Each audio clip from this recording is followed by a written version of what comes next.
de tener con nosotros a don Juan Luis Varela, que es sacerdote de la diócesis de Getafe. Yo os confieso y le digo a él, ¿no?, que yo cuando leí su currículum dije, vaya empujón que le ha pegado el Señor. Con el currículum que tiene, vaya empujón que le pegó el Señor para entrar en el seminario, porque ya lo veréis. Me vais a dar la razón en lo que digo. Obtuvo el bachillerato en teología en el 2017 en la Universidad Eclesiástica de San Dámaso, donde terminó el bienio de máster en teología dogmática.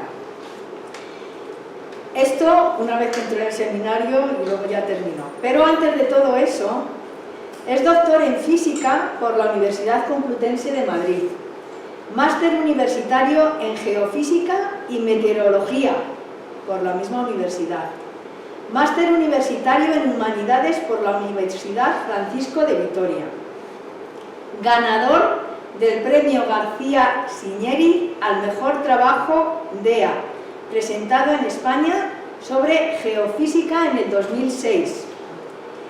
Tiene varios artículos científicos sobre geofísica publicados en revistas internacionales y nacionales y participó en más de una decena de congresos internacionales en este campo. Ha sido investigador en la Complutense sobre Goethe Frankfurt. En la Universidad Goethe. Vale. En la Complutense y en la Universidad Goethe sí. de Frankfurt. Gracias por la aclaración. Fue profesor de asignaturas de humanidades en el CETIS Francisco de Vitoria. Es un centro de estudios de formación profesional que tiene la propia Francisco de Vitoria. Entonces, me contrataron primero como profesor para el CETIS y luego también en la propia Francisco de Vitoria en programas de grado. Y aquí viene el huracán. Abandonó la carrera científica en el 2012 para ir al Seminario Diocesano de Getafe, respondiendo a la llamada de Dios al sacerdocio. Fue ordenado sacerdote en el año 2019. Fuera del ámbito académico, ha estado muy involucrado en asociaciones como la Fundación IUVE, entidad dedicada a la promoción del voluntariado y de los valores entre los jóvenes españoles, la Asociación Cinemanet, de reflexión humana a través del cine, la Asociación Nartex, de evangelización desde el arte. Pues eso. ¿Me da razón en lo del huracán o no? Sí. No, absolutamente. Muchísimas gracias. Muchas gracias a vosotros, el honor es mío y pues eso, sí, es verdad, es que el Señor siempre es un huracán, o sea, es que él funciona, llama como quiere y al final pues mueve los hilos, ¿no? Yo en el ámbito científico estaba muy contento cuando comuniqué a mi departamento, a mis compañeros, a mi directora de tesis, que fue luego también la que me contrató, o sea que siempre he estado como vinculado a ella. Le conté que me iba al seminario de otros compañeros, algunos que no son creyentes, en el ámbito en el que me movían eran creyentes, me decían, pero es que ya no te gusta la ciencia, y yo como, claro que me gusta, lo que pasa es que el Señor ha abierto una ventana y he descubierto que lo que yo creía que era un gran salón, que es la ciencia, por la ventana llego al Parque Nacional de la Felicidad y de la Entrega, ¿no? Que es el Señor. Entonces, claro, ahora quedarme aquí pues es muy poquito, ¿no? Por muy a gusto que esté. Y es verdad, y así lo vivo, así lo viví. Me piden, y me piden a veces charlas como en afirmativo, ¿no? ¿Cómo la ciencia llega a Dios? Bueno, pues vamos a preguntárnoslo, no vamos a partir de una afirmación, sino de una pregunta. Esto también forma parte del método científico, es como, lo primero es preguntar antes de dar por hecho, y luego ya vemos en qué sentido, si es que hay matices y de qué estamos hablando, ¿no? Entonces, este va a ser el esquema que yo voy a seguir. Ahora unos preliminares muy rápidos. ¿Qué es la ciencia? Para que entendamos de qué estamos hablando y de qué hablo cuando hablo de ciencia, lo cual es muy importante precisar cuando hablamos en el ámbito humanista. ¿Qué relaciones puede haber y ha habido históricamente entre la ciencia como ámbito de conocimiento, institución, realidad y la religión? Pregunta hipotética primero, ¿por qué la ciencia no lleva a Dios? ¿puede la ciencia llevar a Dios? Vamos a responder a la pregunta con un sí o con un no, ¿no? A ver cómo funciona. Y luego conclusiones, ¿no? Entonces, lo primero es el título, que ya os he ido contando, que siempre es un interrogante. Pero, para definir, vamos a hablar, cuando hable yo de ciencia, asumimos que estoy hablando de ciencia empírico-matemática, ¿vale? Experiencial, lo que podemos llamar ciencias naturales, ciencias físicas.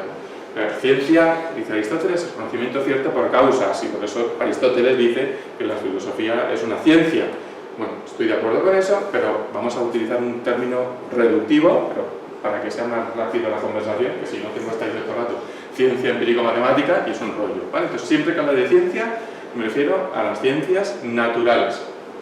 Y evidentemente, cuando hablo de Dios, pues hablo de Dios, de una realidad trascendente, superior, que nos ama. Tenemos la mirada de la revelación. Bueno, pues primero, ¿qué sería la ciencia? Mirad, aunque no lo creáis, la ciencia es prácticamente imposible de definir. En el año 98 la Sociedad Americana de Física hizo una encuesta, un estudio, para intentar sacar la definición científica de ciencia. En el 98, pues abandonó, porque no había manera de poder poner de acuerdo los ámbitos, los factores, porque la ciencia es un proceso de conocimiento humano, donde la filosofía, aunque no lo creáis, tiene muchísimo que ver. Este libro entero está dedicado, que es esa cosa de la ciencia, que es fenomenal, es de un filósofo de la ciencia con una postura muy escéptica en este sentido. Él lo que dice es, no existe una definición de ciencia que podamos utilizar válida para lo que hemos entendido por ciencia a lo largo de la historia, ¿no? Y tiene razón, el método científico también ha ido evolucionando, ¿no? Una cosa que algún día cuando me muera pues publicarán, porque yo no lo voy a ver, es el trabajo de fin de máster del máster de humanidades que hice fue precisamente, se llama De los Santos Padres a Galileo, el surgimiento del método científico, ¿no? Y la verdad es que fue precioso ir comprendiendo cómo la misma evolución del pensamiento va haciendo como el empirismo, el formalismo matemático, ¿no? Y hay como distintas ramas, formas de hacer ciencia que terminan confluyendo, y es verdad que Galileo es el que lo unifica, a costa de hacer unas ciertas renuncias, que también hay que entender. Bueno, pues aunque, como digo, es muy difícil, me gusta esta definición de otro de estos libros de Ziman, que recoge Díaz, que me parece que es muy completa. Dice que es una actividad humana, eso es evidente, los perros no hacen ciencia, actividad humana encaminada al conocimiento organizado de la naturaleza, basado en la observación y el experimento y expresado en leyes y teorías, por medio de un lenguaje público inequívoco y realmente matemático, avalado por los controles de la comunidad científica, ¿no? Esta definición a mí me gusta porque incluye prácticamente todos los aspectos que están muchas veces en debate y que a veces no nos damos cuenta, ¿no? O sea, que la ciencia es una actividad humana encaminada al conocimiento organizado de la naturaleza, o sea, del mundo natural. Esto es algo que en cuanto pensamos nosotros, decimos, lo entendemos y aceptamos, claro. Y sin embargo, ojo, que es una de esas fuentes de conflicto, porque el ámbito de estudio de la ciencia es la naturaleza, o sea, un medio material cuantificable, ¿no? Aristóteles hablaba de la quantitas como el accidente en el que la ciencia trabajaba, lo que es medible, lo que es perceptible por los sentidos, ¿no? Dice, basado en la observación y experimento. Y ojo, que también esto es son unos capítulos del que es esa cosa llamada ciencia, precisamente se dedica a discutir cómo nosotros decimos muchas veces que la ciencia se basa en la observación, y es como, bueno, sí, pero no, porque es una observación extendida. Hay una observación concreta y a veces forzada, que es el experimento, para comprender cómo funciona, ¿no?, la naturaleza. Decía Galileo, unas expresiones un poco fuertes ahora para nuestra época, pero Galileo decía que había que torturar a la naturaleza para para arrancarla sus secretos, su conocimiento, ver cómo funciona, ¿no? Y eso, o sea, bueno, pues la expresión es muy fuerte, pero esto es un poco el experimento, a veces es forzar para poder comprender cómo funciona, ¿no? Bueno, pero esto es fundamental. En la ciencia de la que estamos hablando se basa en el experimento y la observación. Y lo que vemos se expresa en leyes y teorías que tienen que estar sometidas a validación, a comprobación, a través de un lenguaje público, es decir, accesible a todos. No es un lenguaje secreto, no es un gnosticismo, sino que tiene un lenguaje público, conocido, idealmente matemático. ¿Por qué? Porque el formalismo matemático es el que tiene mayor precisión y permite esa relación con la ciencia cuántica, si quieres, con lo que estamos nosotros midiendo, ¿no? Ahora, hay algunas ramas de la ciencia donde esto de la expresión matemática es compleja y la matemática casi siempre empieza siendo observacional. Las leyes observacionales, suelen ser leyes empíricas, se llama, las primeras leyes que se establecen, ¿no? La ley de los gases de Boyle-Mariotte es una ley observacional, o sea, se ve cómo responden las cosas. No, luego ya se va profundizando a entender cómo funcionan las cosas. Bueno, y el último apartado es importantísimo, avalado por los controles de la comunidad científica. Quiere decirse que no vale que yo lo haga en mi casa y digan, pues esto ya está, esto que he hecho, mi resultado es ciencia. ¿Por qué? Porque hay muchísimos factores que a lo mejor yo no estoy controlando o teniendo en cuenta. Evidentemente, un experimento de detección incluso de gravedad o medición de la gravedad no es igual hacerlo en el sótano de tu casa que en el 5.º piso de tu propia casa, ¿no? Una de las prácticas que hacíamos en geofísica era ir midiendo la gravedad, es un edificio de 4 pisos que tenía, y midiendo la gravedad en los 5 pisos. Las variaciones son en la tercera cifra decimal, ¿sí? pero son importantes, o sea, son importantes porque te va midiendo la distancia de la Tierra, con eso se estudia la forma de la Tierra, hay unas herramientas para medir las cosas que hay enterradas, por ejemplo, la geología, que es a través de variaciones de gravedad, son pequeñas, pero son medibles. Como hay variaciones de muchos aspectos, y luego el más importante de todo es mi propia subjetividad, o sea, es que no es mi opinión, sino que si yo quiero estudiar cómo funcionan las cosas, pues no me vale con hacerlo yo solo, tengo que poderlo repetir, ¿no? Entonces, esto tienen aquí la relación con la realidad natural, cuánticas, ¿no? Es un aspecto muy importante que incluso depende de la perspectiva filosófica en la que tú te acerques a la ciencia, que eso es lo que viene ahí, de realismo o instrumentalismo. Es que también hay dos maneras de entender la ciencia, muchas, ¿no? Pero así, grosso modo, como si metiéramos la filosofía y dijéramos, la filosofía se divide entre platónicos y aristotélicos. Bueno, pues hay mucho que decir, pero podemos entenderlo. Pues realismo e instrumentalismo significaría la postura filosófica acerca de que la ciencia describe cómo es la realidad en sí misma, o instrumentalismo que dice que la ciencia describe cómo funciona la realidad, cómo funciona, cómo se comporta, pero no soy capaz de decir cómo es la realidad en sí misma, ¿no? Bueno, pues esto depende de cómo concibas la ciencia, y entre los científicos hay de todo, o sea, que no afecta al método y no afecta a los resultados, pero sí afecta a qué estás obteniendo. Una descripción del comportamiento o una descripción de la realidad, ¿no? O sea que ya el acercamiento de la ciencia hacia la realidad natural, pues ya tiene sus matices. ¿Hasta qué punto, no? ¿Hasta qué punto puedo llegar a ver la realidad? Fijaos que ahora mismo, por ejemplo, precisamente por la física cuántica, hay muchos, aunque no lo digan así, hay muchos científicos que son más bien instrumentalistas. En el sentido de que, bueno, la cuántica funciona y describe, pero no soy capaz de descubrir cómo es la realidad en su sentido ontológico, ¿no?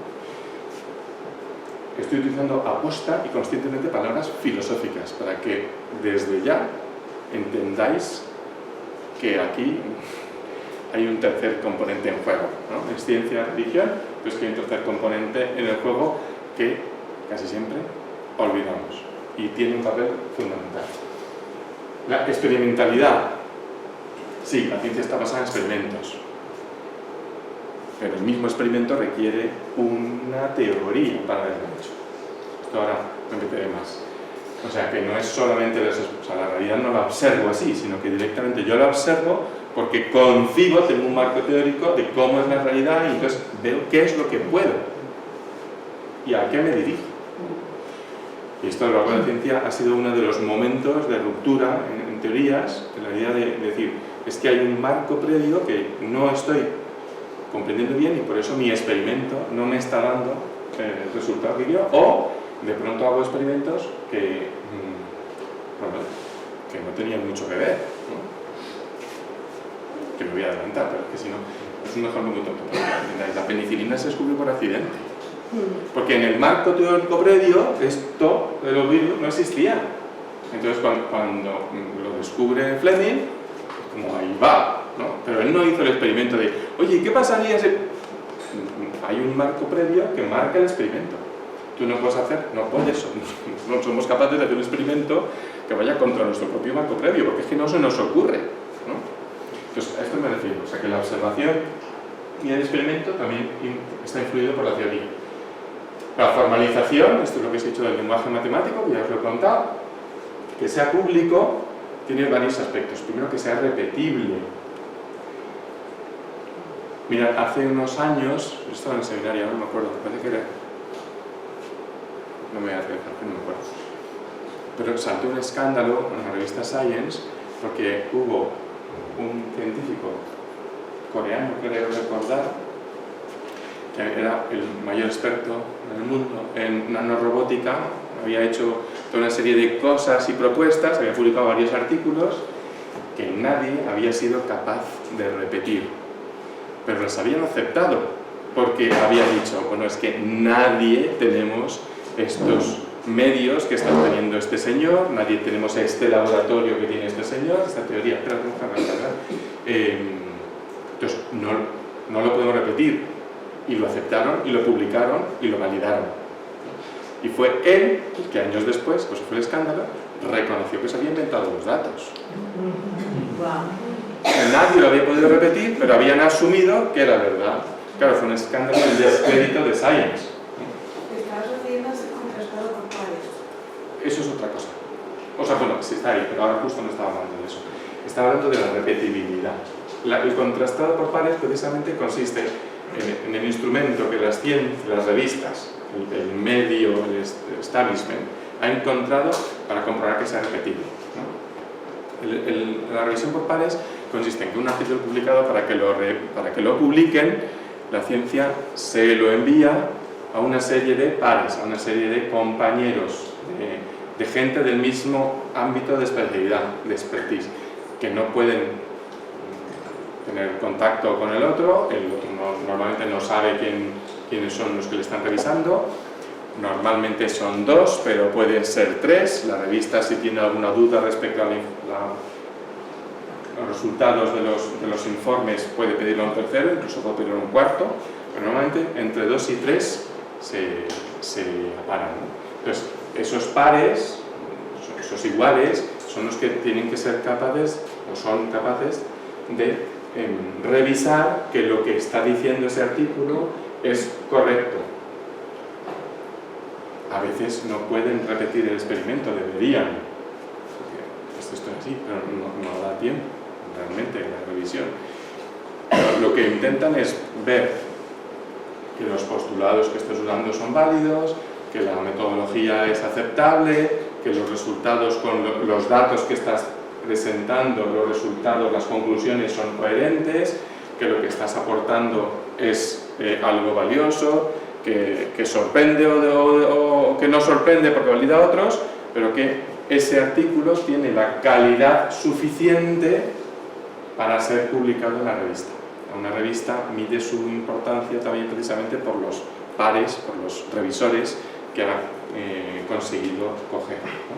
Entonces, esa revisión de pares, pues normalmente no pueden repetir el experimento, ¿no? Mis artículos, que son una chorrada, pero mis artículos es que era un O sea, yo en la tesis doctoral lo que hice fue desarrollar un modelo numérico, un programa de ordenador que resolvía las ecuaciones de movimiento de los fluidos en la Tierra con una serie de hipótesis. Son ecuaciones que no tienen solución, así que son soluciones numéricas. Bueno, es que me voy a reír, pero en el fondo era un programa de ordenador y yo lo que hacía era poner unas condiciones iniciales para ver cómo funciona, ver cómo evolucionaba según mi programa de ordenador y comprobar si lo que me daban coincidía con las observaciones de la Tierra. Después se llama resolver el problema inverso, que es la manera en la que estudiamos en geofísica. Claro, yo no puedo coger la Tierra y hacer un experimento. Yo estudiaba el mar de Alborán, ¿no? La estructura de las placas en el mar de Alborán, en el choque entre Iberia y África. Pues claro, no puedo decir, espera de España, de África, paraos, que voy a ver qué pasa si levanto la placa tectónica. O sea, claro, evidentemente. O en astrofísica pasa igual. O sea, yo no puedo coger el Sol y decir, a ver qué pasa si... O sea, esos experimentos no los puedo hacer. ¿Cómo se trabaja? Con modelos numéricos. Entonces, se hace esto, ¿no? Son unas condiciones iniciales y se ve si esa solución de cómo está ahora coincide con la observación. Pues, si coincide con la observación, dices, bueno, pues este estado inicial puede ser que fuera como iba la Tierra hace 45 millones de años, que era lo que yo trabajaba, como estaba esta zona hace 45 millones de años. Y este ha sido el proceso. Bueno, eso filosóficamente tiene muchos conflictos. Precisamente el problema filosófico de la resolución del problema inverso es que estados finales pueden venir de distintos estados iniciales. El mismo estado final puede proceder de distintos estados iniciales. Pero cuando las leyes están más o menos bien establecidas, pues haces esa hipótesis, oye, esto tiene que ser así, y luego estudias si esto todavía queda algún relicto, algún residuo que permita decir, pues mira, esto de hace 45 millones de años coincide con las observaciones que se tienen, no sé qué, bla, bla, las justifica. Entonces, cuando me revisaba mi artículo, no tenían bueno, yo sí publiqué mi código, ¿no? Pero estoy seguro que los revisores no cogen mi programa para volver a correrlo, usar su tiempo de investigación, sus ordenadores, su potencia de cálculo, para repetir mis experimentos. Ellos, con los datos que yo daba, veían si era coherente, mi programa ya había sido validado, por eso lo publiqué, es decir, que ya se había comprobado que mis hipótesis, mi manera de resolverlo era correcta, era válida, entonces vas como validando los procesos, ¿no? Y esa es una de las limitaciones, ¿no? Que es el caso que os contaba. El investigador coreano, pues dijeron, bueno, pues sí, sorprendían sus resultados, pero no, y él tuvo que reconocer que se había inventado los resultados, ¿no? Entonces, todo esto viene a que la publicidad implica esto, que al menos en teoría puedan ser repetibles. Es decir, no es como, uy, qué casualidad, ¿no? Sino, vamos a volver a hacerlo, lo voy a volver a hacerlo yo. Mi código, una de las formas de las herramientas que hay que utilizar para la validación es eso, era que repitiendo el código en distintos sistemas de arquitectura informática y sometiéndolo a distintos procesos de inestabilización, daba resultados coherentes con las ciencias físicas y con la evolución matemática. Entonces era como, bueno, pues esto está resolviendo las cosas bien, ¿no? Y eso yo en su momento lo publiqué y quedó como validado. Entonces yo lo podía utilizar, porque cuando decía, utilizo el programa TensorFlow, no sé qué, citaba el artículo mío donde demostrábamos que ese programa era válido y estaba siendo utilizado, ¿no? Lo usaron también algunos investigadores de Chile, cuando el programa era abierto, pues lo cogieron otros investigadores y lo han utilizado y lo han modificado por el programa abierto y por ahí siguen, ¿no?, trabajando. Entonces, lo de la publicación por pares que preguntaba se refiere a esto, ¿no?, a la idea de cómo voy a contrastar, porque lo que necesita la ciencia es que los artículos, lo que obtiene, el resultado, sea algo público, accesible, repetible por otros que pudieran tener las mismas capacidades, y entonces la revisión en este sistema actual pues viene a ser a través de la revisión por pares, ¿no? Y luego el tema de la objetividad, que tiene que ver con esto mismo, ¿no? O sea, que no es una cosa que me salga a mí por casualidad o porque yo hago estas hipótesis previas que he hecho, sino que si otro coge y hace otras cosas, puede observar lo mismo y repite, ¿no? Por eso os contaba antes que en el mundo científico lo normal es que luego los artículos sean validados por otros, ¿no? Y que os contaba en mi caso, o sea, había un artículo, un grupo en Francia que sacaba unos resultados con su método y su no sé qué, y daban unas conclusiones, y yo publicaba con otro método, con otro código, con otras cosas, y obteníamos conclusiones coherentes con los franceses. Y entonces yo estaba validando la investigación de los franceses, o estaba diciendo, oye, esto lo están haciendo, yo también, no, lo estamos validando mutuamente, es como estamos dos fuentes independientes, estamos encontrando resultados similares y coherentes, ¿no? Entonces, esto es un trabajo habitual en ciencia, la coherencia y la compatibilidad, ¿no? Esto pasa todo el rato, es decir, ahora estamos con esta combinación de medicamentos que ha encontrado en España Mariano Barbacid para el cáncer de páncreas en ratones. Claro. Ahora. Esto es un esquema también simplificado de lo que podemos entender por método científico. Esto es lo que ya habéis ido diciendo muchas cosas, ¿no? Empecemos por aquí, ¿vale? Esa es otra. O sea, según por dónde empiezas. Pero bueno. Empezamos por aquí, que es como que lo que tenemos todo el grabado, ¿no? Empezamos con los hechos que observamos a través de, pues de nuestros sentidos, de una potenciación de nuestros sentidos, que son los detectores, los instrumentos. Bien. Nuestros hechos, por un proceso filosófico de conocimiento que se llama inducción, que aquí asumo que habéis estudiado, porque forma parte de algún tema de alguna asignatura seguro, somos capaces de generalizar, ¿no? Entonces, estos hechos concretos, a través de la generalización que obtenemos mediante la inducción, podemos establecer una serie de hipótesis que cuando se validan luego se convierten en leyes, cuando esas leyes se validan y se combinan, conforman teorías, y las teorías suelen incorporar modelos. El modelo del átomo, por ejemplo, actual, pues es una explicación coherente de cómo pensamos que es el átomo. O el modelo del átomo de Rutherford, pues era el modelo coherente de cómo pensaban que era el átomo, ¿no? Que respondía, era como la aplicación concreta y coherente de la teoría del átomo de Rutherford o la actual, ¿no? De las teorías, de los modelos, de las hipótesis y de las leyes, por deducción sacamos consecuencias de esas leyes y obtenemos una predicción sobre el comportamiento de la materia, ¿no? De la realidad. Esa predicción y explicación tenemos que comprobarla, someterla a un experimento con el que obtenemos una serie de datos que nos permiten comprobar que el resultado que hemos obtenido como consecuencia de nuestra teoría coincide con la observación. Entonces, cuando todo este ciclo se produce, decimos, muy bien, pues este hecho que he observado, mi teoría lo explica, ¿no? Ejemplo absurdísimo, pero es que yo no doy para más. Me levanto por la mañana y veo la piscina, hace un mes que no voy a mi casa, a casa de mis padres, y veo que la piscina de mis padres está verde. Y yo pienso, bueno, esto es que mis sobrinos esta noche se han levantado graciosos y han vaciado los rotuladores verdes en la piscina. Bueno, pues esa es mi hipótesis.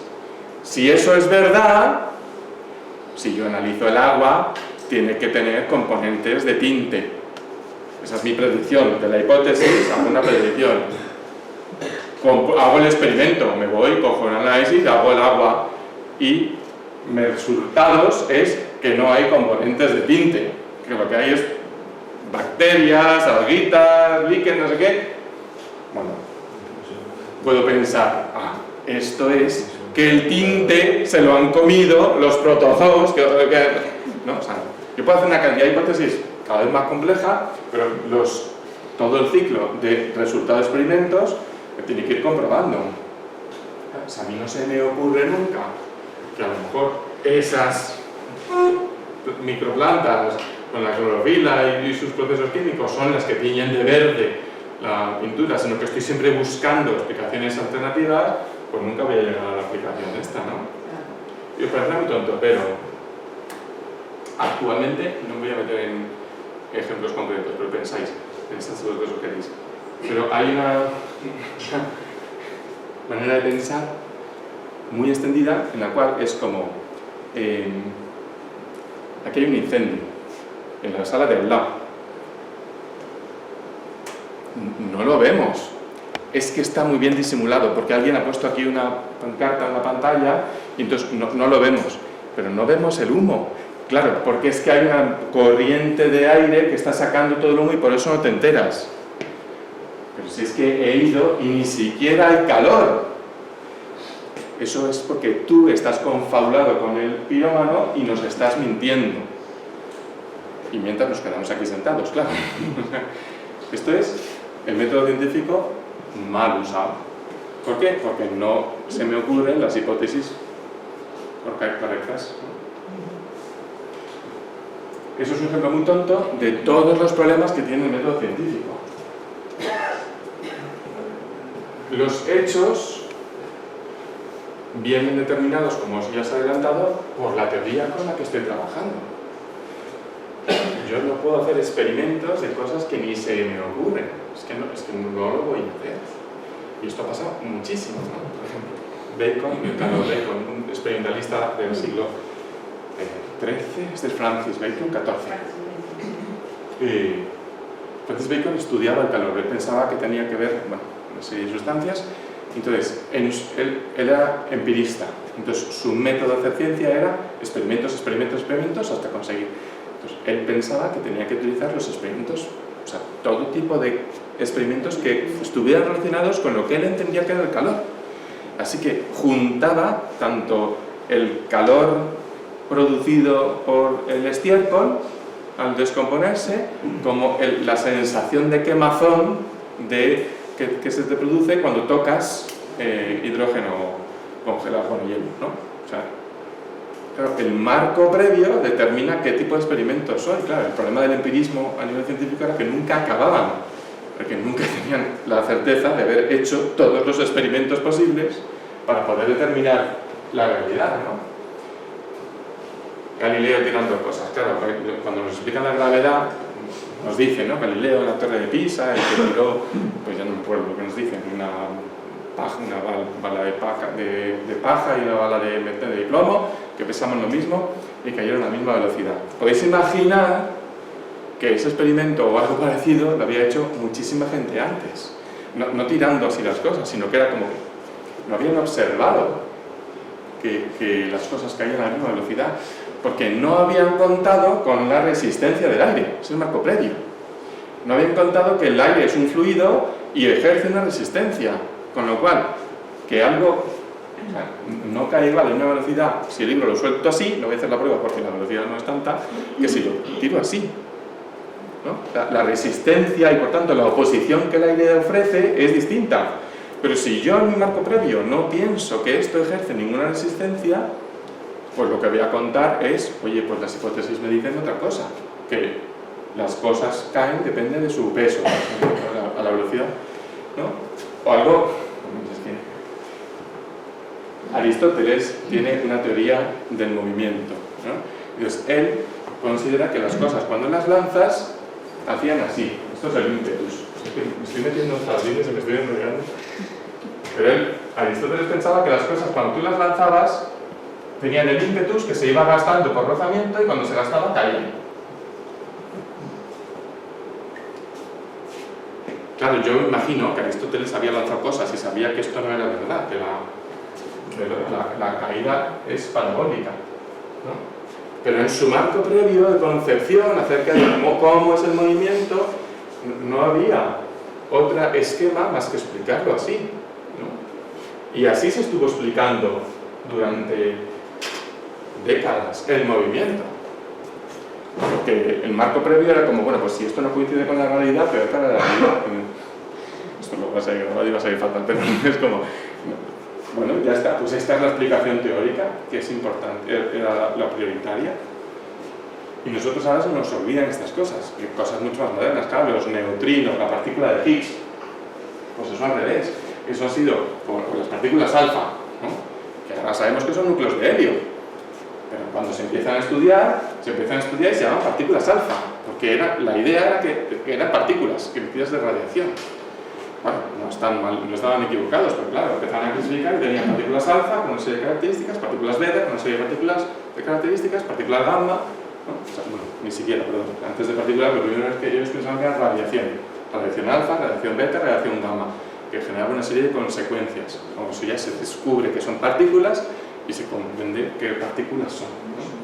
Pero sin el esquema previo, tú esos experimentos no los puedes hacer, o los neutrinos, o la partícula Higgs, que se descubrió hace poco. La partícula Higgs es otro de los ejemplos de lo que ha habido, lo que para mí pasa mucho en la ciencia, que es al revés. A partir del modelo se hace una serie de predicciones que tienen que coincidir con algunos hechos que no hemos observado. Esto ya lo hacía, o sea, Einstein lo hizo con su relatividad. Entonces el experimento consiste en comprobar y detectar esos experimentos que mi marco previo me dice que tiene que existir, esas observaciones, pero que no he hecho. Y cuando las consigo hacer, digo, pues fenomenal, valido mi marco previo, mi teoría, mi modelo. O sea que la teoría y el marco evidentemente influye en lo que nosotros podemos también observar. Con la cuántica tenemos otro problema. La modificación, la observación puede modificar el hecho. Claro, nosotros vemos, porque yo veo esa papelera, porque los fotones inciden, salen, yo pensaba que salían de los ojos, pero no, salen del emisor, rebotan en la papelera, una serie de radiaciones las absorbe, las absorbe la papelera y otras las rebotan, y esos fotones inciden en mis ojos, ¿no? Yo los detecto porque los fotones inciden, detecto la papelera, pero los fotones inciden en la papelera y yo las veo. Evidentemente, los fotones son muchísimo más pequeños y por mucho que yo bombardee con mogollón de fotones, la papelera no se va a mover, no se va a alterar. Pero cuando no es una papelera, sino que es un átomo o un protón, bombardearlo con fotones, que es la manera de verlo, lo altera. Me acuerdo de ti, pero eres Pablo, puede ser. Pablo era tu hijo. Entonces, si yo quiero, ¿cómo te llamas? Tony. Si yo quiero ver a Tony, le puedo con los ojos, con los fotones. Pero si resulta que lo que quiero ver su forma, la hago lanzándote bolas de básquet, de baloncesto, aun suponiendo que tenga mucha puntería y nunca te dé, pero evidentemente la forma no va a ser exactamente la de Tony. Y además es que seguro que le voy a dar, con lo cual incluso hasta la manera que yo tengo de verle, él va a quedar alterado. Pues eso pasa con la cuántica, que los modos de detección alteran el hecho. Y ese es uno de los problemas para el conocimiento en la cuántica, ¿no? O sea que efectivamente la observación no es tan fácil.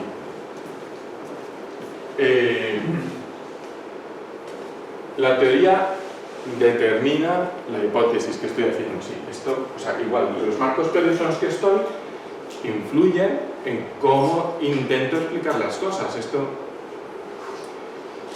lo explica, por ejemplo, Thomas S. Kuhn cuando habla de la teoría de los paradigmas, ¿no? No sé si lo habéis estudiado, pero Kuhn, que es un filósofo de la ciencia, habla y tiene bastante realidad, y además habla precisamente de la física, que es el campo que conoce, de cómo en la ciencia hay paradigmas, se llama esquemas mentales, por así decir, que organizan y que hacen las explicaciones. O sea, yo explico las cosas desde mi paradigma. La ciencia avanza, lo que Kuhn llama revoluciones, es precisamente cuando los experimentos y las constataciones que voy haciendo, veo que mi paradigma empieza como a fallar, a desquebrajarse, porque las observaciones se van escapando del paradigma. Entonces hay un momento de cambio de paradigma, son épocas de transición, de revoluciones científicas, hasta que se establece otro paradigma que convierte en explicación de ciencia normal, le llama él, ¿no? Bueno, pues es que eso funciona, o sea, es que nosotros tenemos un esquema de pensamiento y a partir de él avanzamos. Muchas de las grandes descubrimientos científicos han sido de gente que venía no del campo concreto de conocimiento, ¿no? Un geofísico que se mete a astrofísica, o un astrofísico que se pone a estudiar geofísica. ¿Por qué? Porque viene con otro esquema y cosas que ha visto en otros entornos los aplica y encajan, ¿no? La evolución científica que más conocemos es el paso de la ciencia galileana a la ciencia relativista. Eso es un esquema, claro. Dentro del esquema galileano había observaciones que no encajaban, ¿no? Una, pues fue lo que se llevó el Nobel Einstein, el hecho del efecto fotoeléctrico, el que cuando pegabas con fotones los electrones se cambiaban de estado eléctrico, era como si eso es una radiación, ¿no? Pues todo ese campo que tiene que ver con la cuantización, con la física de partículas, con el dualismo onda-corpúsculo, todo ese gran movimiento intelectual cambió el paradigma. Pero si no, dentro del paradigma, cuando estás funcionando, tu esquema mental determina qué tipo de, incluso de teorías vas a hacer. En el ejemplo tonto de la piscina de mis sobrinos, si yo no supiera que existen los tintes, evidentemente es que ni se me hubiera ocurrido pensar que son tintes, ¿no? Para poder llegar a la observación de la hipótesis, tengo que utilizar la inducción.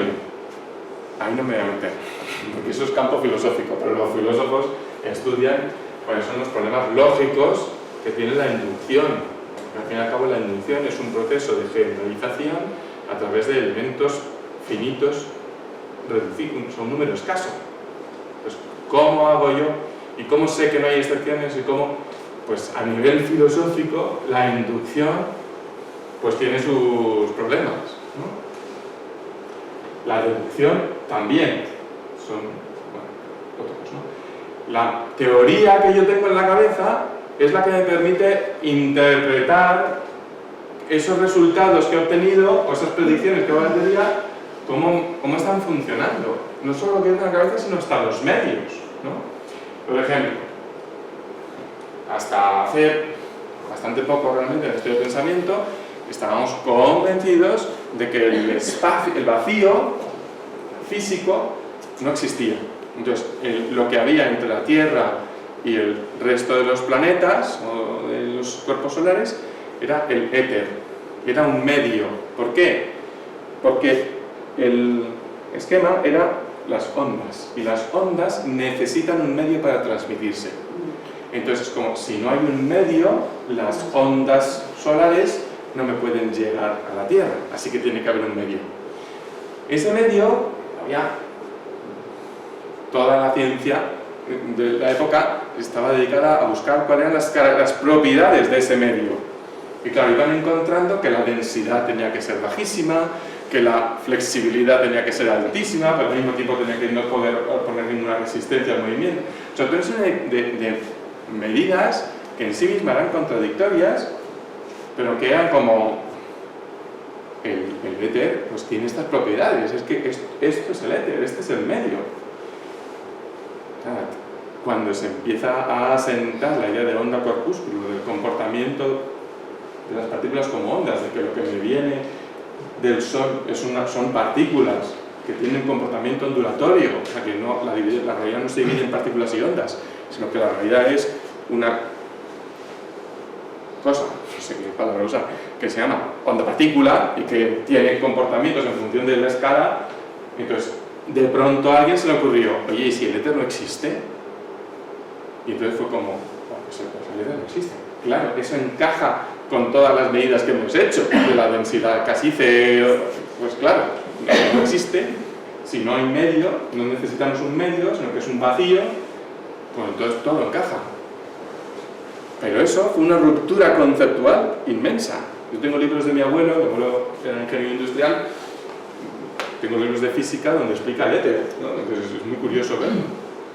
Bueno, la tecnología, lo que os he dicho antes, las Los neutrinos, pues mientras no hay tecnología para detectar los neutrinos, el marco previo no se va a poder comprobar, con lo cual mis explicaciones acerca de los datos están también, digamos, condicionadas desde luego por este marco previo, ¿no? Y la tecnología. Y luego tienes otra serie de influencias. Esto es un cómic que a mí me gustaba mucho leer en viñetas cuando estaba haciendo el doctorado, porque es un cómic sobre un doctorando, ¿no? Pues había muchas cosas que me sentían identificado. Esto es una viñeta, ¿no? El método científico es, pues lo que os he contado un poco más, ¿no? Se observa la naturaleza, se formula la hipótesis, se comprueba la hipótesis a través de experimentos rigurosos y exigentes. Si esto no funciona, modifico la hipótesis para comprobarlo con nuevos experimentos, y cuando la hipótesis se valida, establezco una teoría que sea basada en la validación de los experimentos, ¿no?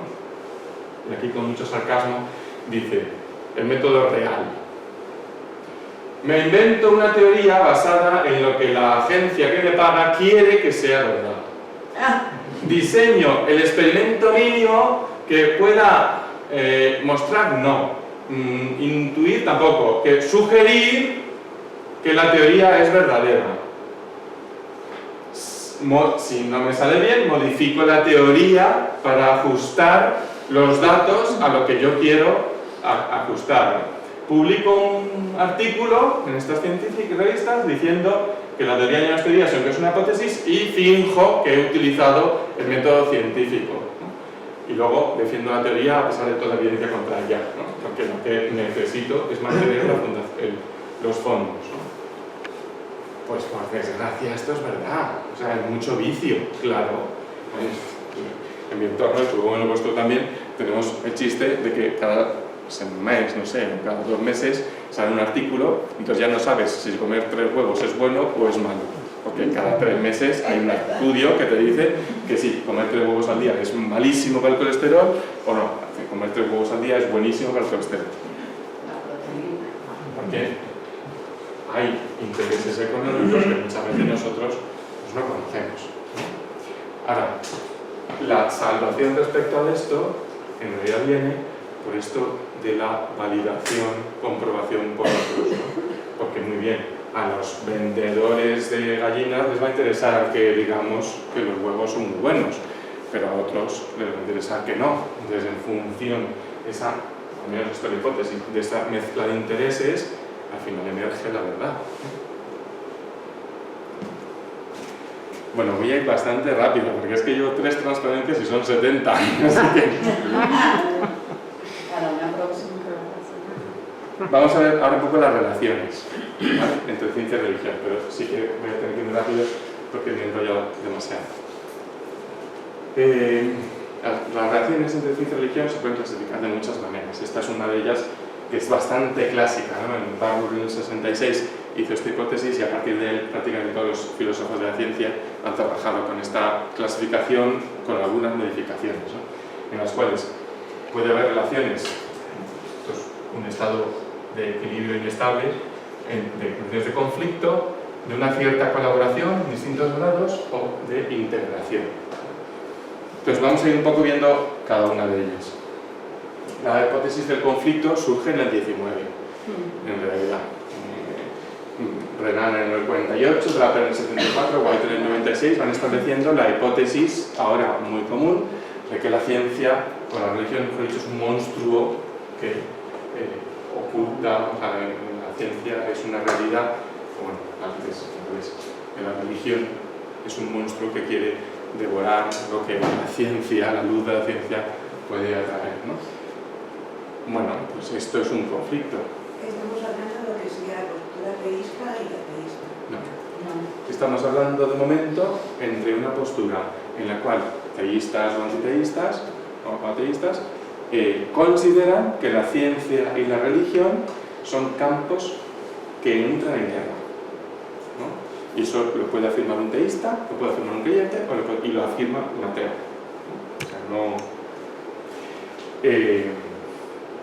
Bueno, en esta relación de oposición tenemos varias líneas, ¿no? Por un lado, desde luego, el cientificismo, que hoy todavía sigue en boga, que lo que viene a decir es que esto que os he explicado de la ciencia y del método científico es la única realidad que se puede conocer y que existe. No solamente el instrumentalismo se puede conocer, sino en realidad solo existe esto. Eso es el cientificismo, ¿no? Con lo cual convierte el método científico en el único conocimiento válido, aceptable, razonable y legítimo de la realidad. Y por el otro lado tenemos otros generadores de conflicto, que sería el literalismo bíblico, el creacionismo, que esto surge en el pensamiento protestante, porque viene de ahí, por el cual se tiene que tomar al pie de la letra todo y exclusivamente lo que venga en la Biblia, ¿no? Es verdad que la Iglesia católica esto lo ha vivido, pero donde luego se ha convertido en norma ha sido en la escuela protestante, especialmente en Estados Unidos, ¿no? El creacionismo pues, surge en Estados Unidos.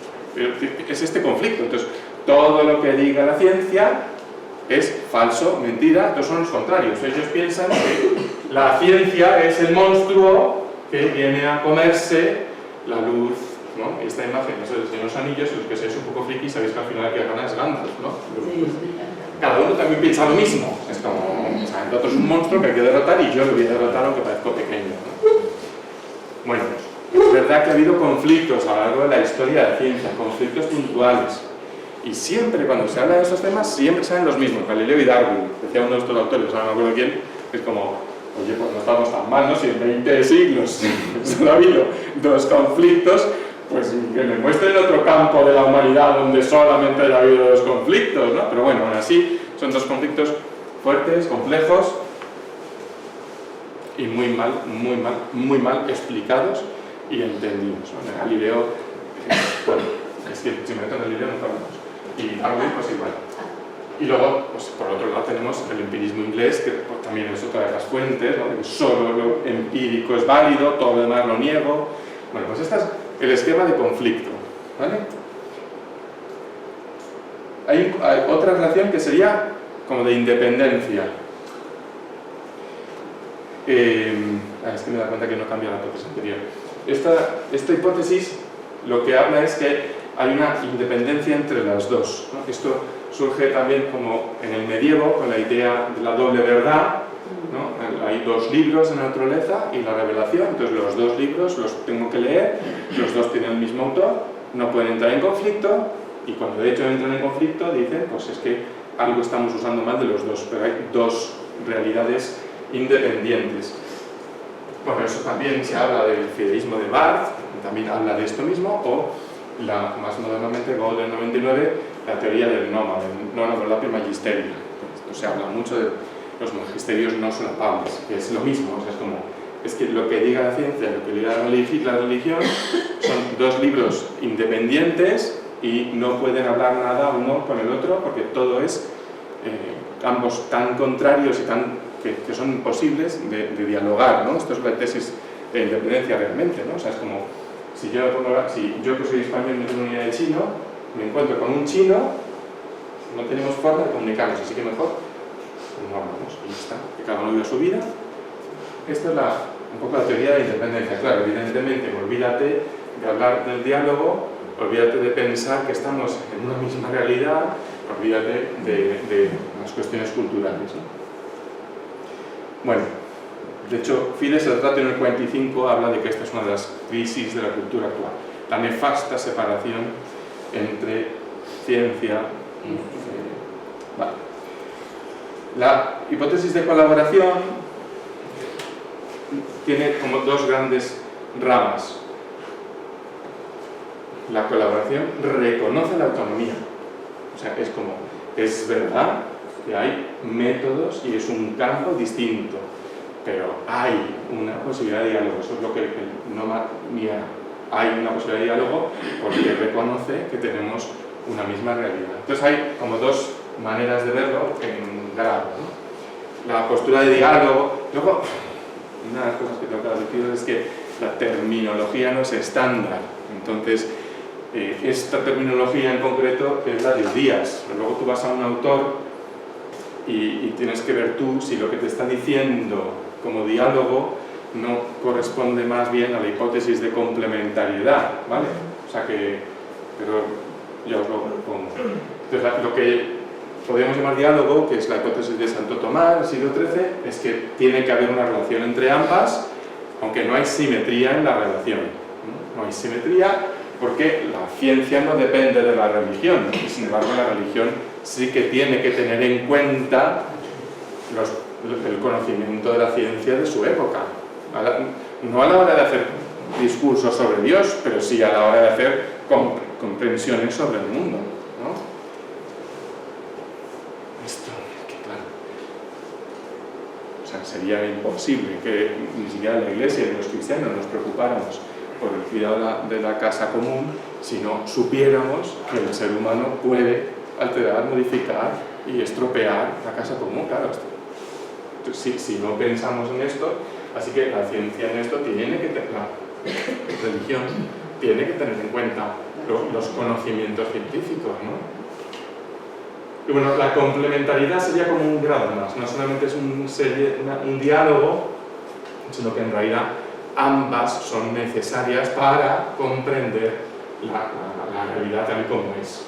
Es verdad que hay simetría, que me he dado cuenta que se me ha ido una línea, en el sentido de que las preguntas fundamentales no las responde la ciencia, porque corresponden al campo nuestro, ¿no? O sea, ¿no? Que mi piscina, la piscina de mis padres, sea verde por tinte o por algas, pues no modifica el sentido por el que yo me levanto por la mañana, ¿no? Entonces, no hay una simetría, pero sí que hay una complementariedad. Estas dos, le digo que según los autores te metes en un sitio u otro, ¿no? De hecho, incluso yo mismo, o sea, el propio Díaz, cuando habla de otra categoría, mete cosas que yo creo que es absurdo alargar, pues, me metería aquí, por simplificar.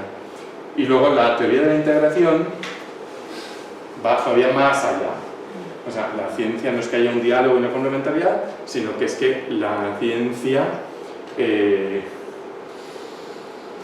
corresponde también al ámbito religioso, hasta el punto de que la ciencia es capaz, la ciencia que se ocupa de la naturaleza, bueno, pues la naturaleza incluye a Dios, así que la ciencia sería capaz de tratar de estudiar con el método científico el objeto, por así decirlo, llamado Dios, ¿no?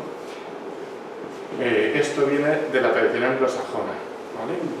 Del pensamiento inglés, y claro, esto tiene muchísimos problemas en realidad, porque aunque lo suelen proponer teólogos o filósofos de la ciencia, en realidad lo que están negando prácticamente es la realidad de lo espiritual. Están diciendo que lo espiritual es material y por tanto corresponde a la ciencia que estudia lo material poderlo trabajar, ¿no? Genera el misterio, esto es panteísmo. Lo que pasa es que no utilizamos esta palabra, pero esto es lo que estamos hablando, el panteísmo, ¿no? Claro, en todo esto pues hay muchas cosas, ¿no? La teoría del diseño inteligente, que también con esa palabra se habla de muchas cosas, pero cuando se propone el diseño inteligente es una reescritura de las teorías creacionistas. Surge en Estados Unidos como una manera de decir, bueno, el creacionismo con esa palabra y esta manera de hablar pues estaba siendo muy criticado, vamos a hablar del diseño inteligente, que lo que viene a decir es, bueno, la ciencia puede estudiar estas cosas, pero hay toda una serie de cosas que solo funcionan si Dios mete su dedo y las cambia y las arregla. Entonces, todos los procesos evolutivos importantes, en realidad ha sido Dios que ha metido el dedo, entonces, como que es efectivamente Dios manipulando continuamente la realidad, ¿no? Y con esto es que hay muchísimas cosas, ¿no? Y, en el fondo, por resumir, estamos en una nueva formulación de lo que llamamos el Dios tapagujeros, ¿no? Hay un científico, bueno, un filósofo de ciencia, religioso, jesuita, que a mí me da mucha pena que esté muy poco traducido al castellano, ¿no? Stanley Jackie tiene unos libros en castellano, pero prácticamente todo está en inglés, ¿no? Este es interesantísimo, Questions on Science and Religion, ¿no? Yo os confieso que antes lo podía leer así casi del seguido, ahora necesito el móvil al rato, porque mi inglés también, cuando dejas de usarlo, pues lo pierdes, ¿no? Pero vuelvo a decir esto mismo, ¿no? O sea, Hay afirmaciones teológicas que toman como punto de partida afirmaciones científicas que dice ya aquí, el teólogo que haga esto se está entregando en manos del científico porque lo que está diciendo es, bueno, como esto no lo puedo explicar, entonces es que ha sido Dios. Claro, cuando la ciencia explique eso, tú como teólogo tienes que decir, bueno, pues es que Dios no estaba aquí, me he equivocado, vuelvo atrás, ¿no? Porque estoy utilizando a Dios para tapar los agujeros de mi conocimiento, ¿no? Esto es un problema, bueno, un problema teológico y desgraciadamente súper evidente. Resumiendo, esta transparencia anterior, ¿no? Tenemos estas tres esquemas, ¿no? Estas son las relaciones que ha habido también históricamente y que a día de hoy sigue habiendo, ¿no? O sea, tú cuando lees un libro de filosofía de la ciencia o incluso de ciencia que hace afirmaciones filosóficas o teológicas, como es la inmensa mayoría de los, por ejemplo, astrofísicos o cosmólogos, ¿no? El campo de la astrofísica y la cosmología es que enseguida te lleva hacia el límite del conocimiento, el Big Bang, el origen del mundo. Se hacen muchas veces afirmaciones teológicas donde tú puedes ver qué concepto tienen de fondo estos autores. Si la ciencia es un conflicto, es un área de independencia, de complementariedad, de diálogo o de integración. Y la Iglesia hace afirmaciones como esta. Solo os he traído una, ya intenté resumir, pero hay muchísimas más, pero de Juan Pablo II. Tanto la religión como la ciencia deben preservar su autonomía y su peculiaridad. La religión no está basada en la ciencia, ni la ciencia es una extensión de la religión. Cada una debe poseer sus propios principios, sus modos de proceder, sus diversidades interpretativas y sus propias conclusiones. Esa frase así, aislada del contexto, diríamos noma, separación, independencia entre los dos. La ciencia puede liberar a la religión de error y superstición. La religión puede purificar la ciencia de idolatría y falsos absolutos. El magisterio de Juan Pablo II, el de Benedicto, incluso Francisco, ha tenido afirmaciones hablando del Big Bang y de la evolución, donde claramente la Iglesia reconoce que hay una relación de ayuda, de diálogo, ¿no? Yo lo califico de complementariedad, yo me ascribo a esta hipótesis, ¿no? Una complementariedad, ¿no? Cuando Santo Tomás habla de diálogo, lo que habla de diálogo yo creo que con este esquema sería más bien complementariedad, ¿no? O sea, la idea de que hay una jerarquía, hay una autonomía, hay una comprensión, hay una única realidad y a mí los dos campos me pueden ayudar. Yo las cuestiones de sentido y espirituales las necesito resolver en el campo propio, las cuestiones materiales en el campo propio, pero a mí, o sea, las dos me ayudan. Esto fue lo que yo viví. Para mí nunca ha habido conflicto, en mi vida nunca viví conflicto entre ciencia y religión. Yo me puse a estudiar estas cosas porque me sorprendía. Vivía en el mundo también, ¿no? Pero, o sea, para mucha gente era un conflicto enorme, ¿no? Y me decía, pero ¿cómo puede ser físico siendo creyente? Y yo, pues digo, porque es que... Claro, o sea, yo disfruto conociendo las obras de mi padre. Entonces, a mí pues igual que un dibujo de mi sobrino que me ha hecho, y es una birria, sí, bueno, no lo escuches, Marcos, pero es una birria, mi sobrino, quiero decir, cuando vea este vídeo, espero que nunca, es una birria de artista, pero claro, o sea, es el dibujo que ha hecho mi sobrino es para mí, o sea, tiene un valor, una importancia, y yo le pregunto y lo disfruto y me encanta. Y me encanta porque a través del dibujo también conozco a mi sobrino y veo lo que le preocupa, pues estudiando la realidad yo puedo conocer también al autor de la realidad, ¿no? A mi padre. Entonces,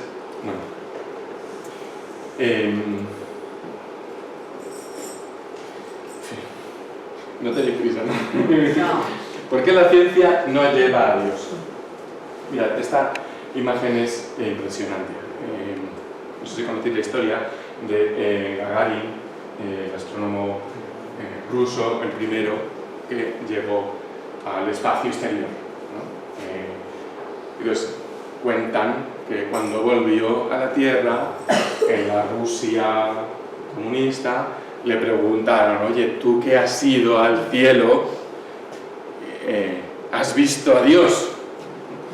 Y cuentan que Gagarin dijo: mira, yo no he visto a Dios por allí arriba en ningún sitio, ¿no? Claro, porque el cielo no es eso, el cielo no es el espacio, y porque a Dios no le vas a ver con tus ojos, ¿no? Eso sí que hubiera sido un shock, ¿no? Que hubiéramos al combate y de pronto ver Jesucristo, hombre, mira qué tal, ¿no? O sea, eso sí que sería meter la intervención, porque Jesucristo no ha querido revelarse así, Dios no se revela así, y nuestro mundo es una partícula dentro del universo maravilloso, porque a Dios le sobra todo. Entonces, como le sobra todo, pues ha hecho un universo impresionantemente grande para cuidarnos a nosotros. Pues claro que no le puedes ver, es que tu marco previo te va a impedir verlo. O sea, tú ahí no le vas a ver, ¿no?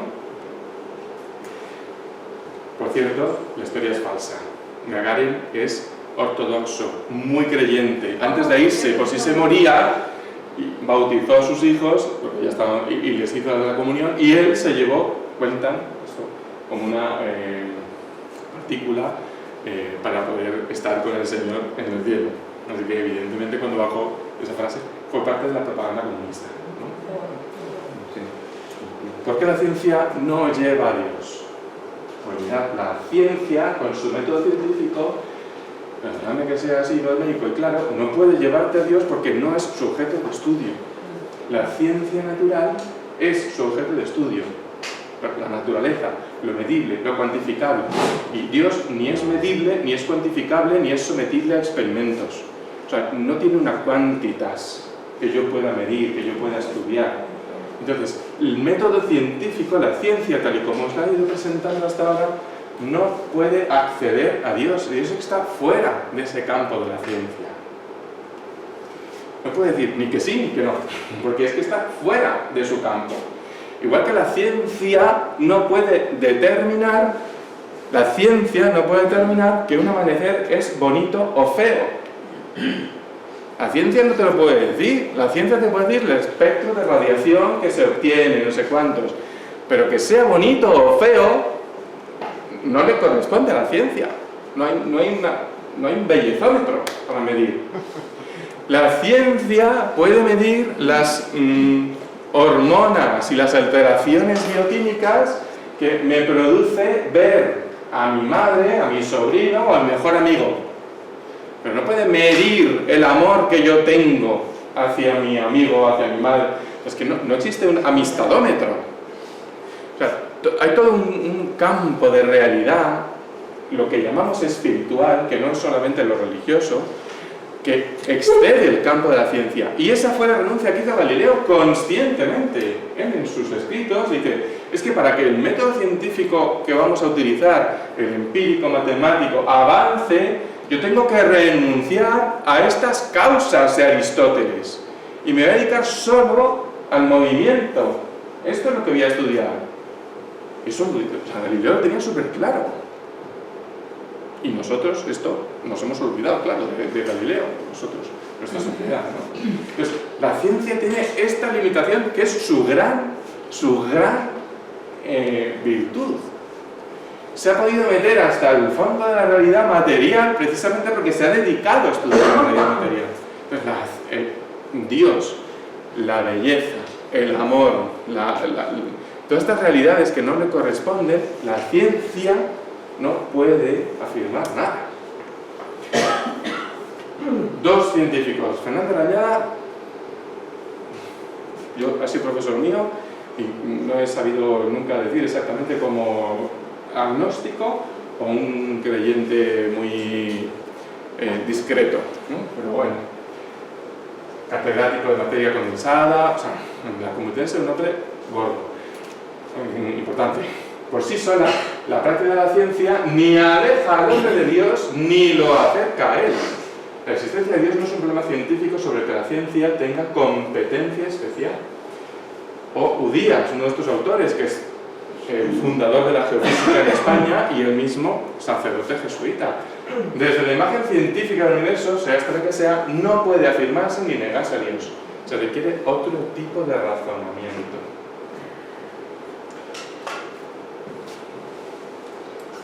Entonces, ¿por qué pensamos que la ciencia se opone a Dios? Yo sé que no es lo que vosotros pensáis, pero sabéis qué es lo que dicen ahí fuera, ¿no? Por eso es que tenemos la herramienta. ¿Por qué se opone a Dios? Porque vivimos en un mundo materialista inmanente. Entonces, ese esquema previo de lo que se está hablando del método científico, eso funciona en nuestra manera de pensar. Tenemos un esquema previo. Entonces, si nosotros pensamos que la realidad es exclusivamente material, evidentemente la ciencia no va a ser capaz de encontrar a Dios, claro, porque es que no es su campo. Y si el campo que existe es solo ese, pues se acabó. Vivimos un mundo donde nuestro yo es autónomo, es individualista, nuestra razón es, hablo de generalidades, ¿no? Pero en nuestra época, es una razón instrumental, cientificista, donde la razón está, hipervalorada como método de conocimiento, pero es una razón exclusivamente científica y materialista. Lo que es la razón en sí misma es mucho más que la ciencia. Es razonable que yo me levante por la mañana, cuando vivía con mis padres, ¿no?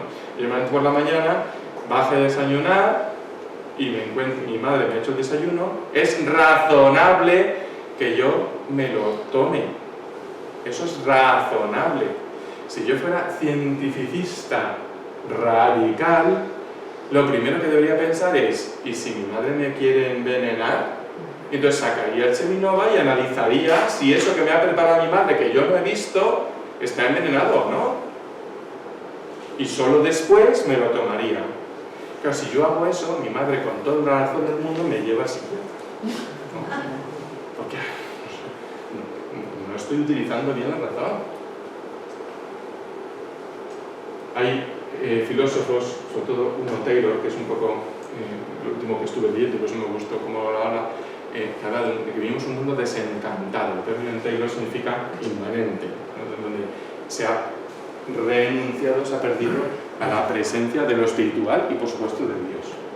Entonces claro, en un mundo que es así, en el que Dios no tiene ninguna influencia real en mi vida, la ciencia pues no hace sino reforzar ese pensamiento. O sea, si tú estás todo el rato dedicado tu vida al estudio de cosas matemático-experimentales, ahí no te vas a encontrar a Dios, así que vas a pensar que eso es la realidad. Si todo el concepto que tienes es que esa es la realidad, ahí no vas a encontrar a Dios, así que vas a decir, no, pues es que claro, Dios no existe.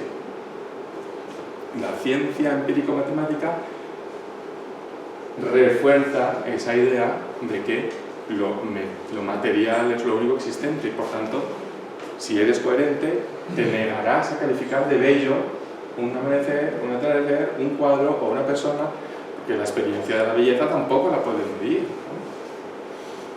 Mirad, esta idea, que en este marco inmanente que llama Taylor, está siendo muy eficaz. Esto es una investigación del 2015 donde se compara el porcentaje de creyentes en la población frente al porcentaje de creyentes en el mundo científico. Entonces, claro, fijaos, en creyentes en el mundo científico es el amarillo, creyentes en general es el azul. Entonces, en Francia hay muchísimos no creyentes. Sí, o sea, es de ateos, o sea, hay muchísimos más ateos entre los científicos que en la población en general. En Reino Unido, igual, muchísimos más ateos que en la población en general. En Estados Unidos hay muchísimos más ateos entre el ámbito científico que en la población en general. En Italia, en Turquía, aunque baja el porcentaje de ateos, Turquía es una teocracia en el fondo, tampoco es fácil declararte ateo, el porcentaje es mucho mayor. Es curioso, esto no lo estoy investigando, pero la verdad que es curioso que Hong Kong y Taiwán, o sea, Oriente, hay muchos más ateos entre la población general que entre los científicos, ¿no? Eso no lo sé, qué conclusión sacar de ahí. Creo que tiene que ver con la ruptura del panteísmo, ¿no? El científico rompe el panteísmo, comprende que hay una realidad que no puede que no puede explicarse y sale, ¿no? Pero esto es Occidente, o sea, esto es la mentalidad en Occidente, ¿no? En este mundo, como no crees en Dios, evidentemente en la ciencia no lo vas a encontrar. Y la ciencia te va a decir, aquí no está. Y entonces tú dices, pues no existe.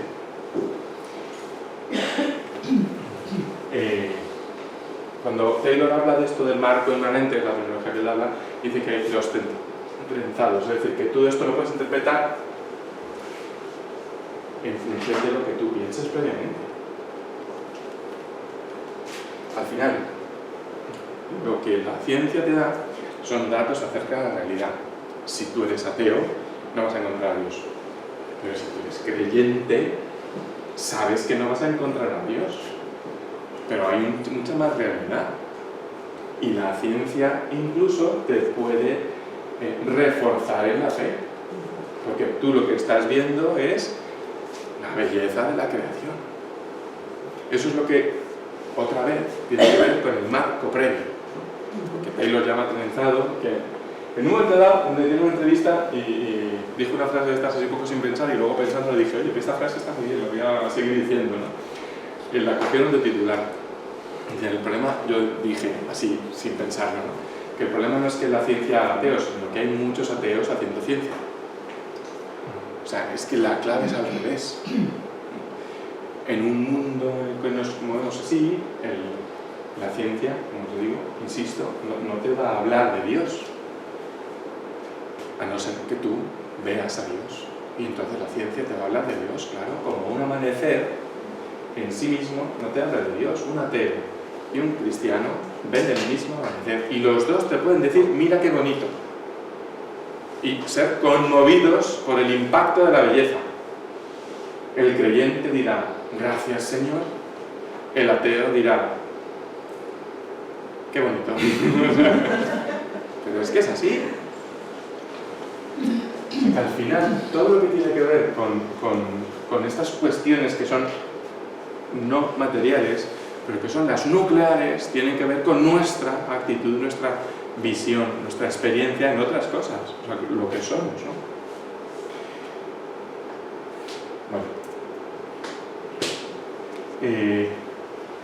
Taylor habla de esto, del planteamiento previo, pero también habla de cosas que chocan con este esquema inmanente. O sea, no es solo que tú puedas ya ver a Dios, sino que en el esquema inmanente hay cosas que no encajan en el mundo, ¿no? La libertad, la ética, la estética, estoy hablando de esto, ¿no? O sea, son experiencias humanas que rompen, entran en conflicto con una hipótesis inmanente, ¿no? Que Taylor llama la marco cerrado, pero es esto, ¿no? Y también habla de las fronteras de la modernidad, todavía es de pensamiento moderno, la idea de cuál es el significado de mi vida ordinaria, por qué me levanto, el impacto, lo que acabo de contar, el impacto que produce la belleza o el amor, ¿no? El arte, ¿no? O sea, ¿cómo puede ser esto tan bonito? O la muerte, ¿no? La experiencia de la muerte, el deseo de eternidad. Entonces, son fronteras de este esquema inmanente que resquebraja, ¿no? Si os acordáis de lo que os he hablado de la ciencia normal de Kuhn, pues esto, pero aplicado a la explicación sobre la experiencia filosófica, ¿no?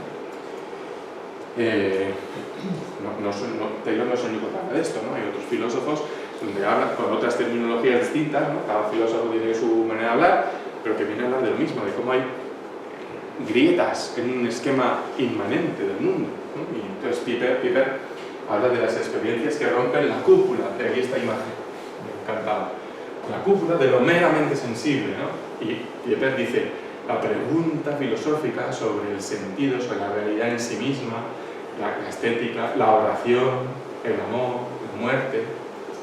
Pues, como veis, estamos en el mismo campo, o sea, son filósofos distintos, pero que ven la misma realidad. Entonces, mi propuesta, mi manera de ver el objeto de la ciencia es lo sensible, lo material y lo medible, y lo trascendente y lo divino está fuera del objeto de la ciencia. Está fuera. Entonces, lo que la ciencia me ofrece, yo lo voy a interpretar. Esta es la clave. ¿Puede la ciencia romper ese techo? ¿Puede ser una ciencia también un esquema que ayude como la libertad, la estética, la belleza a romper el techo sensible? Que sería la pregunta de ¿puede la ciencia llevarme a Dios? Mirad, afirmaciones de filósofos de la ciencia, casi todos y científicos. La ciencia te provoca asombro ante la realidad. El científico, en general, suele ser un hombre con una capacidad de asombro, de dejarse impactar. Max Born, que es un fundador de la mecánica cuántica, dice, hablando de la ciencia, que la ciencia natural, o sea, sus experimentos de cuántica, se tiene la sensación de penetrar en el misterio de la naturaleza, de desvelar un secreto de la creación y de entender y ordenar una parcela del mundo caótico. Ordenada, también, hemos dicho, científico y filósofo. Dice, eso es la ciencia, el resultado de mirar el mundo, sentir la sorpresa, preguntarse y ver. Esto es, en realidad está, y es verdad, el método científico. Los hechos que yo veo me interpelan y entonces intento explicarlos. Pero claro, me interpelan significa que me asombran, me sorprenden. La ciencia, esto yo sé que es muy difícil de entender a alguien que no haya estado metido en la experiencia científica, no que hayamos estudiado matemáticas en el colegio, sino en el descubrimiento, provoca una experiencia estética, dice Arañaga. Cuando me enfrento a la teoría de la relatividad de Einstein, a la teoría de la evolución de Darwin, siento una emoción no muy distinta que al oír un cuarteto de Beethoven o al ver los frescos de la Capilla Sixtina de Miguel Ángel. Carlos Sánchez del Río, que es otro filósofo de la ciencia, dice, por alguna razón no nos acaba de satisfacer una teoría científica hasta que conseguimos que su belleza brille en nuestro intelecto. Y eso también es un misterio. Mirad, cuando Galileo hace su propuesta, su modelo copernicano, lo hace solo porque la construcción matemática de los planetas girando alrededor del Sol, que viene de Ptolomeo, le parece más bonita. Las predicciones numéricas eran mucho más precisas, o sea, a la hora de entender el movimiento de la Tierra, del Sol y de todo, era mucho más preciso el modelo geocéntrico, porque había desarrollado un aparato matemático potentísimo, con ciclos, epiciclos y no sé cuántos. Copérnico no. Es más, como Copérnico tiene teorías circulares, que luego ya Kepler descubrió que eran elípticas, para poder hacer predicciones un poco bien, él tenía que meter también un aparato matemático con epiciclos y todo, pero aún así su descripción era mucho más sencilla y elegante. Y esos adjetivos, que son, como podéis imaginar, muy poco científicos, eran los que a Copérnico le movían. Cuando Kepler también estudia esto, Kepler es precioso, esto no lo tengo en la memoria, pero no me acuerdo dónde lo leí. Kepler hace también una propuesta geocéntrica por motivos religiosos. Él dice, es que el Sol es Dios. Entonces Dios no puede girar alrededor de la Tierra, que somos los hombres. Entonces tiene que ser el Sol el que está en el centro. Y empieza a construir el sistema heliocéntrico con esta hipótesis. Y calcula las distancias en función de las notas musicales, porque eso es lo que a él le gustaba y le parecía bonito. Y porque la realidad está muy centrada, las cosas le salieron muy bien. En la distribución que hay, la distancia entre planetas por cuestiones de gravedad, tiene que ver, de manera muy remota, pero con cuestiones de longitud de onda que son el fundamento de la música. Pues las cosas no le salían demasiado mal, pero su motivación, o sea, él no había descubierto, sino que su experiencia, su búsqueda de belleza en este caso, fue lo que le motivó o le impulsó en la ciencia. Juanis, perdón, nos tenemos Sí, es que invitados. iros, sí, Lo siento, perdona a voy a todos. torturar. Pero bueno, de verdad que ya ahora me queda poco. No son 73, por cierto, de nada más. Gracias por todo. Muy Nada, interesante. nada. Gracias. Hasta luego. La ciencia provoca reflexión filosófica. También Max Born dice: estoy convencido de que la física teórica es realmente filosofía, en el sentido de preguntarte por la realidad. O Collado, los otros, el científico que trabaja en las ciencias naturales, descubre una racionalidad en el mundo que le invita a remontarse a un logos, a una razón originaria. Pero esto ya sería entrar en un tipo de racionalidad de carácter filosófico. Supone abrir una puerta a la fe. Lo voy a decir ya. Esta es la cuestión. O sea que la ciencia en sí misma, la ciencia, su método científico y sus resultados, no te pueden hablar de Dios. Pero la reflexión que tú haces acerca de esos datos, claro que te pueden llevar a Dios. Y te pueden llevar a Dios de manera muy apodíptica. O sea, es como, tú te enfrentas a algo, a una realidad y dices, esto es de Dios, es que solo Dios puede haberlo hecho. Fenomenal. Lógico, razonable, comprensible. Pero esa afirmación ya no es ciencia, te has salido. Es filosofía. Es una reflexión filosófica acerca de lo que la ciencia te está dando. Pero la ciencia en sí misma no te lo puede dar. La ciencia no tiene ese campo, es la filosofía. El puente necesario entre la religión y la ciencia es la filosofía. Y sin la reflexión filosófica no puedes conectarlas. Y